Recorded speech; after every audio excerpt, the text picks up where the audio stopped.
Well, hello, good evening, and welcome to episode 86 of Humanity versus Insanity, the Crane Report. Now, you would think that being the 86th episode, I would feel very comfortable and very familiar in the studio surroundings, but it's actually 3 months since I broadcast episode 85, and many of my regular viewers and followers on social media will know that I've been holing out in a field in North Yorkshire after setting up the Kirby Misperton Protection Camp. But more of that on Fracking Nightmare later this evening. So it was always planned that I was going to come back to Plymouth for this particular week, and what a day to come back on. But before we get into the current events, it would be remiss of me not to mention AV8, which is 8 weeks away. And for the first time, we pretty much have a sellout in advance. As regular attendees of AV events will know, I'm normally sweating right up to the last minute on the basis of getting people to come along and meet my commitments with the hotel. But this time we have just 6 rooms left at this precise moment. And the speakers lineup is now confirmed. And I'm delighted to say we have a good mix of new faces and familiar friends of Alternative View. So the new faces, Tony Wright, who is the author of Left in the Dark, and his unique insight into his research of the right brain. Another newcomer, Piers Corbyn, and yes, he is related to Jeremy, his brother, but Piers is better known as an astrophysicist who runs the very successful website Weather Action, and Piers is regarded as being the provider of the most accurate weather forecasts in the UK. And Piers has a very interesting scientific approach to what really changes weather and climate. And another new face is Olsi Yazekci, and Olsi is an Albanian journalist and lecturer, and he's going to be presenting his unique insights into the Blair and Soros involvement in pillaging nation states such as the Balkans and his own country, Albania. Then I'm delighted to welcome Judith Very Baker, who of course was my guest on a relatively recent, about 4 months ago, episode of Humanity vs. Insanity. And of course, Judith is the former girlfriend of Lee Harvey Oswald. And Judith will be giving 2 presentations because she'll also be talking about her research into weaponized cancer. Another newcomer is Del Henry, otherwise known as Esoteric Del, who actually was my guest on Humanity vs. Insanity, I think almost maybe nearly 2 years ago. And he attracted a lot of interest, and I wanted to get him to speak last year, but I finally tracked him down for AV8. So AV events are unique. They are residential.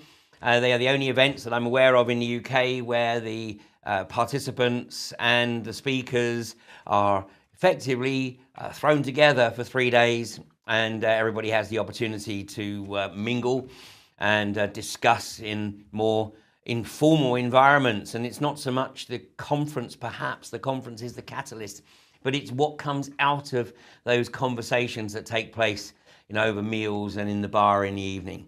And so 300 people coming together, all united by their realization that something isn't right, and that's probably an understatement. So anyway, if you want any more information on AV8, please do visit the website www.alternativeview.co.uk, and as I say, just 6 places left, and then we'll have to see whether or not we can actually look at getting some day delegate tickets available. But 6 places left. I'm sure they'll be gone by the weekend. Now, here we are. It is Thursday, 23rd of March. And 2 days ago, on a Tuesday evening. I was having a conversation with a good friend of mine, and he said, "Ian, you are aware of what tomorrow is?" And I said, "Yeah." I said, "It's March 22nd, 3:22. And so, over the next few minutes, we speculated as to what might or might not occur on 3:22. And as it happens, I was not aware of yesterday afternoon's events until I was meeting with my good friend Kyle in Barnsley. And he asked me what I thought about what had been going on in London, and I had to plead ignorance because I had no awareness at the time. Well, obviously, there's a lot of people looking at this, and I'm only going to make a couple of observations about yesterday's events in London. But I want to really focus on getting some perspective, because pretty much all of the media have dedicated the first 20-odd pages. The Daily Mail, I think it's the first 20, 21 pages or so, to analysis of what occurred yesterday. Without any real information, I gather that the name of the alleged perpetrator was released a few hours ago.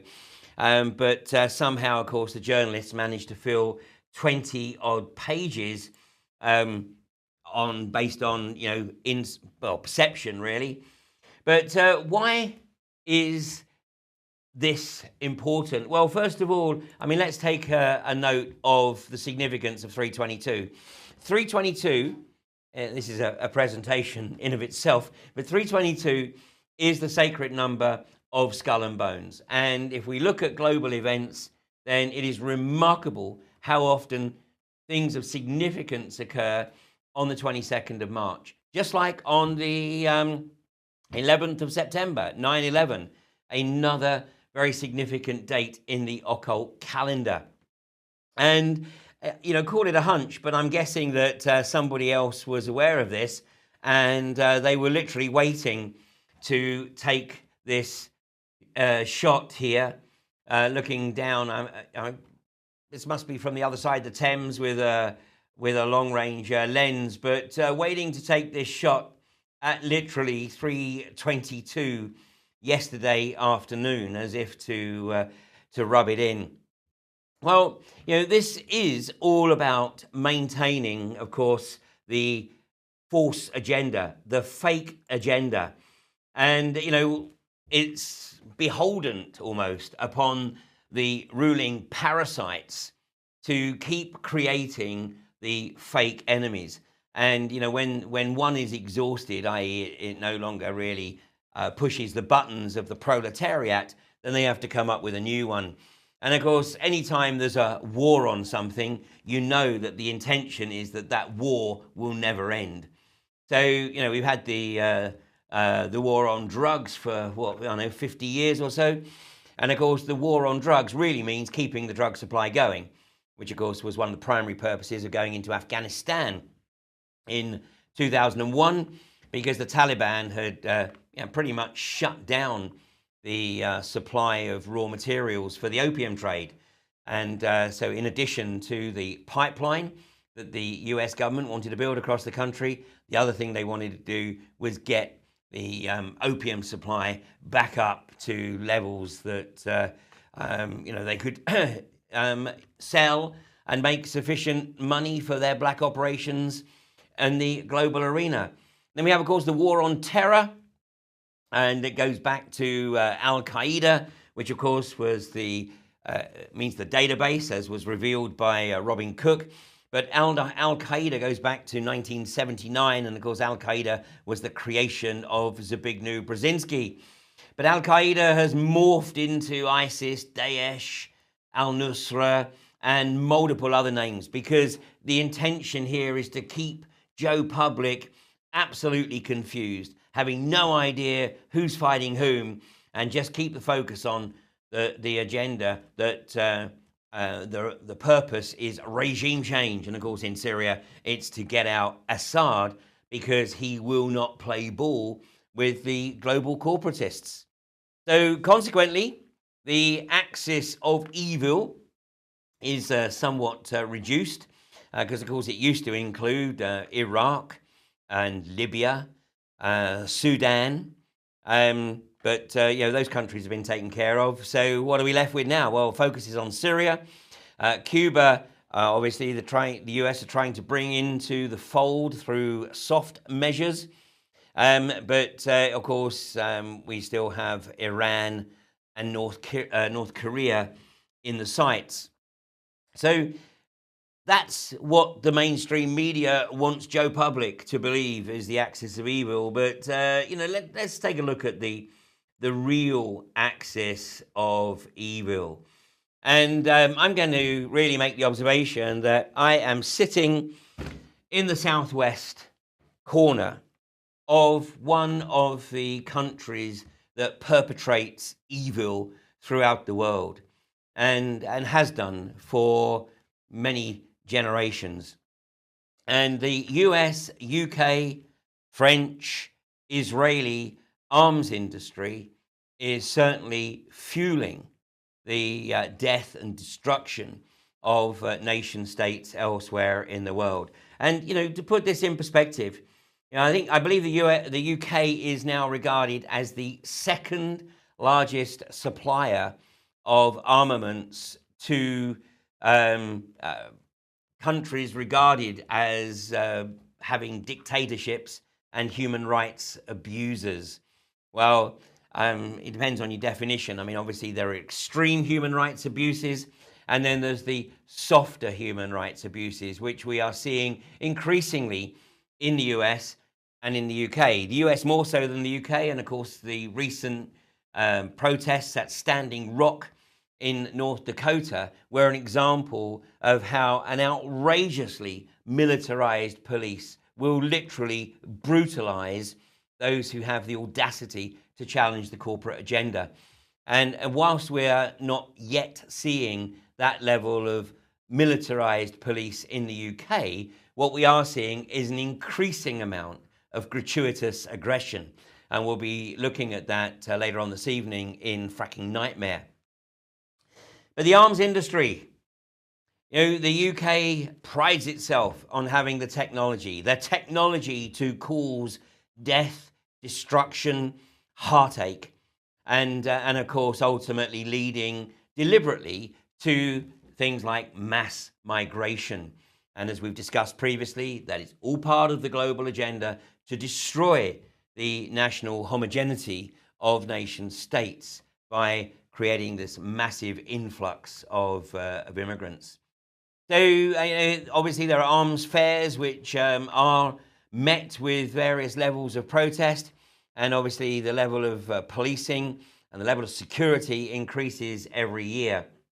But UK weapon sales, this is a headline last year, UK weapon sales to oppressive regimes top £3 billion per year. And, I could, of course, just play through the whole evening with pictures that would literally tug at the heartstrings of anyone who has a social conscience and anyone who actually is in touch with their own soul. But those who operate at a senior political level, those who operate in this industry, have effectively prostituted themselves. They have effectively foregone any attachment to their own humanity in the quest for basically a lifestyle that maybe enables them to enjoy life in the material realm. But what must it be doing to them psychologically? It's got to be eating them. And if it's not, then clearly they are totally soulless. And of course, the target for much of this military weaponry is currently Sana'a. And this is a picture of the beautiful city of Sana'a. I visited Sana'a twice in the early 90s, not long after the reunification of Yemen. And the city is unique. This medieval architecture is truly stunning.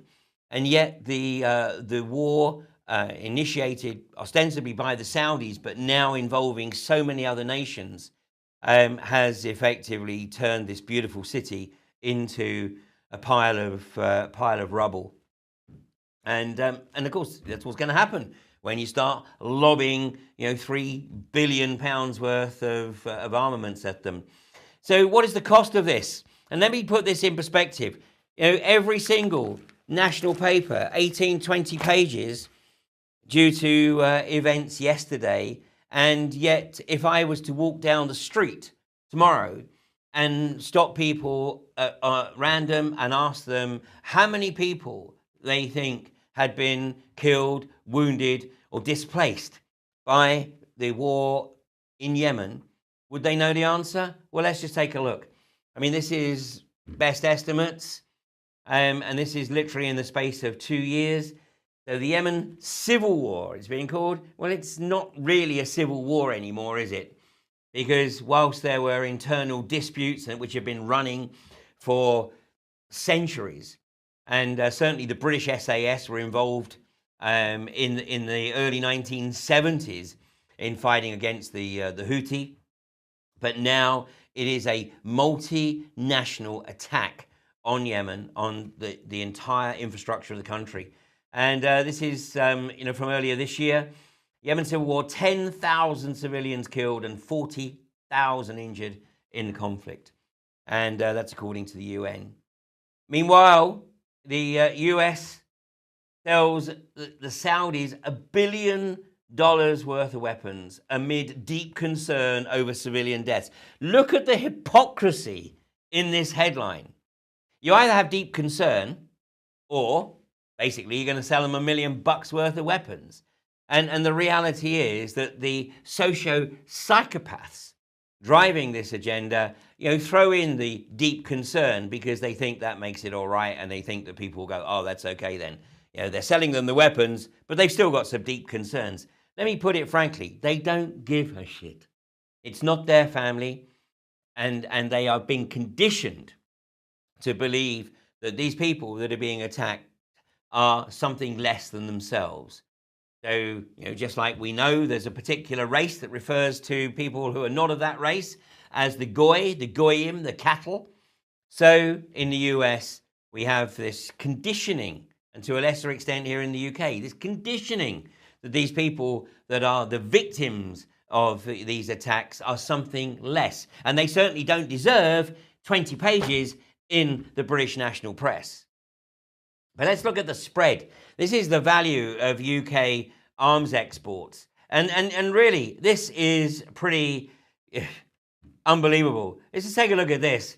So, Saudi has benefited, and this is a low estimate here, £1.8 billion worth of armaments. Meanwhile, Iran, the great enemy, has actually benefited from about 40% of that. So £803 million of arms sales have gone to Iran. And the reason being, of course, is that, if you're going to get a really good war, you've got to make sure that both sides have all the toys that they need. So just like when Iran and Iraq were turned on each other in 1982, unfortunately it took them 6 years before they realized that it was the Americans who were feeding them both the weaponry. Iraq openly, and Iran obviously via the drug-funded revenues generated by Oliver North, who was then shipping the weaponry into Iran. Because obviously if one side is overtooled, then it's all over a bit too quickly. So you've got to make sure that there's some balance here, and there's equal amounts of armaments on both sides. And that way, of course, both countries then will keep coming back to buy more, which is great, of course, for the US and the UK economy. The fact that it's an economy built on death and destruction is an irrelevance to these people. So Israel, of course, what is it, a country about the size of Wales? And Israel is gifted, and it is gifted, about 7.9, nearly £8 billion worth of armaments. And, how does Israel pay for that? Oh, yeah, of course, through the banking industry, effectively creating money out of thin air to pay for the weaponry, if they pay for it at all. The Americans simply just give it to them because, of course, the American government is effectively simply a vassal state of Israel. So this is actually slightly different numbers. This is from the report in the Daily Mirror. And here you see that the amount of arms sold to Saudi Arabia here is closer to £4 billion. I mean, and look at the numbers of the other countries. I mean, they come nowhere near this. Algeria 278, Egypt 127, Kuwait 59, Bahrain 35, the UAE 309. It's getting the toys out there, and of course, it's keeping the British arms industry in business. And the more conflict, better the business. So here's the proof. This is the UK approved 3.3 billion of arms sales to Saudi Arabia in the first year of the Yemen war. We're now just coming up to the end of the second year. And these are the UK manufactured cluster bomblets gathered by activists in northern Yemen. Now, these cluster bombs are a seriously inhumane weapon. I mean, all weapons are inhumane, but this in particular, because what it does is it drops these bomblets over a very large area, and some of them are even disguised as toys, so that kids are attracted to them, pick them up, and then guess what? Their limbs are taken off. And what's the justification? Oh, well, if you can injure a child sufficiently, then you take them out of the equation and they won't grow up to become an adult terrorist. The terrorists are the ones providing the bombs. So here was an observation, again from the UN. Multi-billion-dollar arms sales by US and UK reveal shameful contradiction with aid efforts. And let's have a look at what that aid is. The USA and UK are fueling serious violations that have caused devastating civilian suffering through multi-billion-dollar arms transfers to Saudi Arabia that vastly overshadow their humanitarian efforts, said Amnesty International. Since the conflict began 2 years ago, in March 2015, the US and UK have together transferred more than $5 billion worth of arms to Saudi Arabia, which is leading the military coalition in Yemen. This is more than 10 times the estimated $450 million that the US State Department and UK's Department for International Development have spent or budgeted to spend in aid to Yemen over the past 2 years. It goes on. 2 years of conflict have forced 3 million people to flee their homes, shattered the lives of thousands of civilians, and left Yemen facing a humanitarian disaster with more than 18 million in desperate need of assistance. Yet, despite the millions of dollars worth of international assistance allocated to the country, many states have contributed to the suffering of the Yemeni people by continuing to supply billions of dollars worth of arms. They're still proud to be British. Well, the British government, which is doing its level best to destroy this country, as we pointed out before the referendum, that the referendum result would probably be fixed to bring Britain out. Whether they had to fix it or not is now a moot point, but supposedly Britain is coming out, and we said right from the get-go the purpose would be to take Britain out of the EU, to destroy the country, and then have people gagging to get back into the EU. But of course the terms would be on the basis that that's it, end of national sovereignty, and the UK becomes a total vassal state of the EU.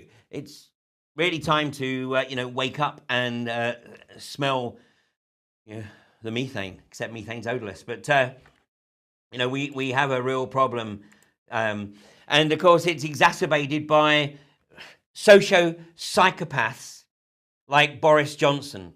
If we don't sell arms to Saudi Arabia, somebody else will, which makes it all right then. I mean, I couldn't even shake hands with these guys. It would make me gag, to be in close proximity with something like this, an entity that has no soul.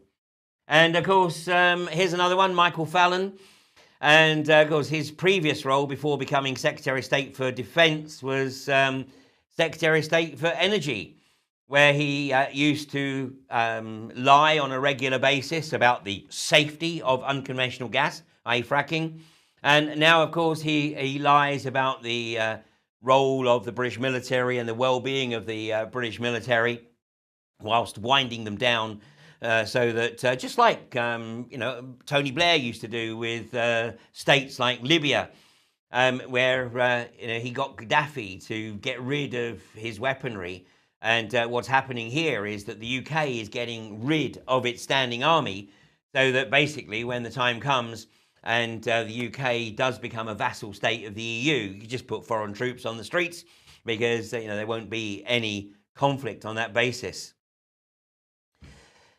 So today, or rather yesterday, Michael Fallon was apparently right at the heart of events yesterday, because literally in the last few hours, it has been revealed that the alleged perpetrator of yesterday's events was actually gunned down by Michael Fallon's personal security guard. So, what we're seeing is this narrative of yesterday's event. It's going to evolve as new creativity comes into play. And, it's quite remarkable that this didn't actually come out until about 2 o'clock this afternoon. But I'm not going to get into a detailed analysis of yesterday's events. It's a bit too soon for that. But I am so pleased to see the plethora of people from right across the country who are looking at this event. Because, it's now 12 years almost since the events of 7/7.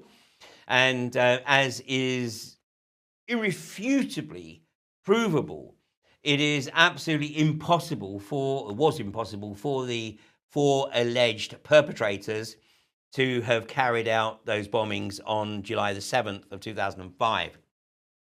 And the greater likelihood is that they were patsies set up to establish an exercise, which then went live, and they realized they'd been set up, made their way to Canary Wharf, where they were assassinated by British Special Forces to ensure that the narrative that was needed to play out to maintain Britain's presence in the Middle East could be sustained. And of course, the arch liar himself, Tony Blair, was at the helm at that time. But there's one particular element, visual element of yesterday's events, which I'm going to draw your attention to. And, maybe there's an explanation, but it's not one that's jumping out at me. This is a picture that appeared. This one actually I took from the Sun's website. So obviously there was the photograph was of the back of this bus, and the ground was pixelated. So I'm thinking, well, hang on a second, it's a little bit strange, and maybe they've pixelated it because obviously it would be a pretty nasty mess if the bus had actually rolled over someone. So it didn't take me too long. And in fact, it was a UK column that provided me with this picture. And this was a screenshot from the live feeds that were being broadcast at that time.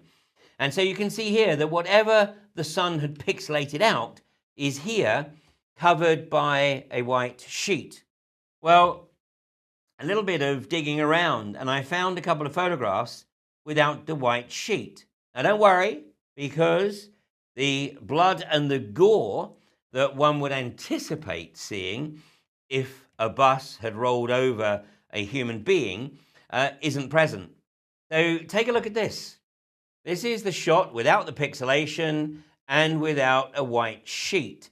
And so here we see what looks like a motorcycle cop walking down the road there, completely oblivious almost to this apparent body lying under the bus, which, considering that one would think that the bus has probably just rolled over this body, seems to be remarkably intact. So it's almost like the body crawled under the bus after the bus had come to a standstill. Well, let's take a bit of a closer look. And what we see here, it really doesn't stack up. So it either looks like rigor mortis has set in already, which, considering the incident had only happened literally probably a few minutes before this picture was taken. So rigor mortis isn't really an explanation unless somebody has thrown a dead body under the bus, a body that's been dead for some time. But look at the way the legs are so straight, and look at the way the hand is actually sort of almost contorted. So, is this a mannequin? I mean, this really looks more of a mannequin than a body. So there are some other anomalies, but I'm not going to dwell on them tonight. Maybe in the future, but all those people who are literally going through the events of yesterday, frame by frame, and comparing the visual evidence with the official narrative, please keep doing what you're doing, because the likelihood is that there is way more to this than the establishment wants people to realize. So, most people watching this will not be believing everything they're told. And so please take the time. Let's get to the bottom of this, and let's establish once and for all whether this was an exercise that went live, or it was an exercise and everyone involved was an actor, as we have seen elsewhere, or a combination of events. So keep digging, because there's no doubt in my mind that the official version of events is unlikely to be borne out by the visual evidence. And what's the purpose of this? Well, it's Westminster Terror.